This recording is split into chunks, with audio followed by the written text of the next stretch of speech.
Hi and welcome back. Now in this chapter, I want to go through the two concepts when it comes to processing of your data. So that is batch processing and the other is known as stream processing. So let's say that you have your application that is going ahead and, working with a transactional processing system. So you have an OLTP system in place. Now let's say you want to go ahead and ensure that the data is transferred onto an OLAP system, that is an analytical processing system that can be used for further analysis using visualization tools. Then one of the ways you can actually go ahead and transfer the data from one system onto another is by way of batch processing. So in batch processing, you actually go ahead and take a bunch of records from your OLTP system.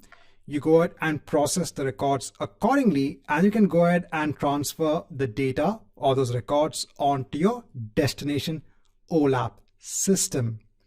Now, normally batch processing basically takes place at certain intervals in a day. So the batch processing could take place as once in a day, let's say in the night. So you don't want the batch processing to occur too frequently. And then the other form of processing is basically stream processing. So herein, data is processed as soon as it arrives. So you might have IoT enabled devices, or you might have social feeds, and you want all of the data to continuously be streamed onto, let's say, an OLAP system. Over here, you'd actually go ahead and make use of stream data processing.